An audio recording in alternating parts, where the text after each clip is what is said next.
Matahom nga kabuntagon mga kapaglaon, atong hisgutan ni ining adlaw April 27 maong atong morning devotional nga naguluhan ang iyang katukma. Og ang atong teksto makita sa Marcos 8:25 nga nag-ingon, og unya hingulian og natin-aw na ang iyang pagtan-aw sa tanan. Sa akong pagkabatan-on, nasinati nako ang usa ka katingalahang kahimtang. Sa walay tin-aw nga rason, ang kalimutaw sa akong mata mulapad, ang makapahimo sa hanap nga pananaw nga mulangtod og pipila ka oras. Nagpasusi ako sa akong utok aron mahibaluan kung anaa ba ako'y tumor.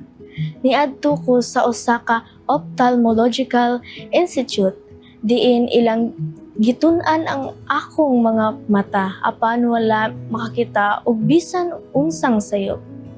Paglabay sa mga tuig na diskubrihan nako nga kun ang akong tambal sa asma mutapot sa akong mga kamot, unya akong mahikapan akong mga mata.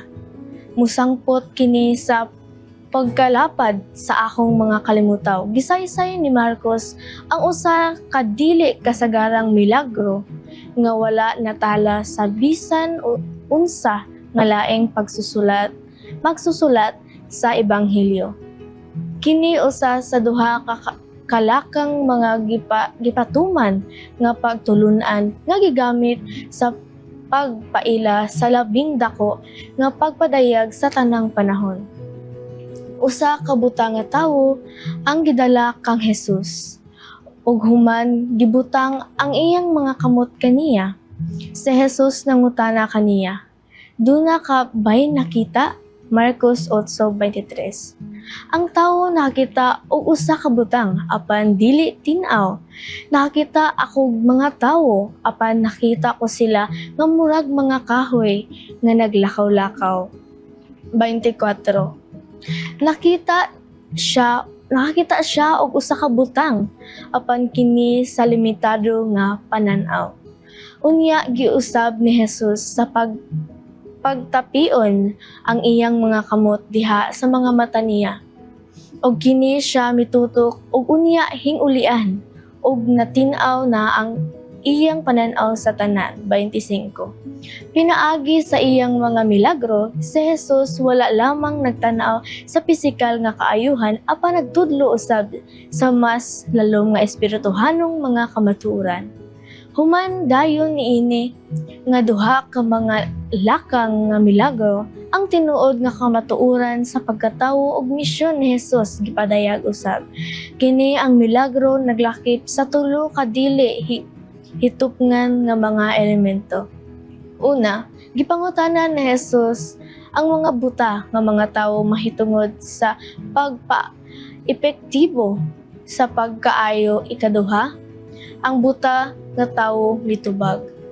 Ang siya makita apan dili tin-aw. Ikatulo, gitapion ni Hesus ang iyang mga kamot kaniya sa ikaduha nga higayon. Ug gikan niadto ang kanhi buta nga tawo makakita na sa tin-aw. Sa seksyon nga nagsugod, Marcos 8:27 ngadto sa 31. Ang mga tinun-an nagaingon nga daghan ang naghuna-huna nga si Hesus usa ka propeta ug nga sila nagtuo nga siya mao ang Mesiyas. Apan ilang tubag sama sa panan-aw sa daw nga mga kahoy nga naglakaw-lakaw. Kini usa ka limitado nga pagsabot og dili tin-aw nga panan-aw. Si Hesus mipadayon sa pagpadayag nga siya usab ang nagantos nga anak sa tawo. Kinsay pagapatyon og mabanhaw paglabay sa tulo ka adlaw. 31.